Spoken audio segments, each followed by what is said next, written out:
এখনে যদি ভোট পায় এখন আমাকে তারাই দিবে।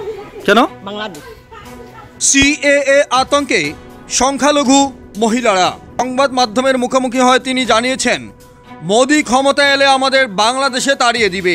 উনি দেশটাকে ছারখার করে দিয়েছেন। আমরা মমতা বন্দ্যোপাধ্যায়কে চাই। মমতা বন্দ্যোপাধ্যায় আমাদের খাওয়ার দিয়েছে, আমরা রেশন পাচ্ছি, বাচ্চারা স্কুলের বই পুস্তক থেকে শুরু করে সমস্ত কিছুই পাচ্ছে, কাপড় পাচ্ছে। আমরা মমতা বন্দ্যোপাধ্যায়কে চাইব, মোদিকে কখনো চাইব না, কারণ উনি দেশটাকে শেষ করে দিয়েছে। চলুন সেই বছর 60-এর সংখ্যালঘু মহিলার বক্তব্য শুনে নেওয়া যাক। মোদিকে ভোট দেবেন না দিদিকে? আমি দিদিকে ভোট দিব। কেন?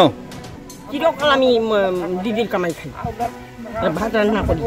আচ্ছা, মোদিকে কেন ভোট দেবেন আপনারা? মোদি এখনে যদি ভোট পায় এখন আমাকে তারাই দিবে। কেন? বাংলাদেশ ওর খার করে দিবা মোদি না। জিনিসের দাম বাড়িয়েছে তো, জিনিসের দাম বাড়িয়েছে তো। কে বাড়াইছে, মোদি না মমতা? মোদি বাড়াইছে, মমতা টানি আনছ বাড়াই দিছে।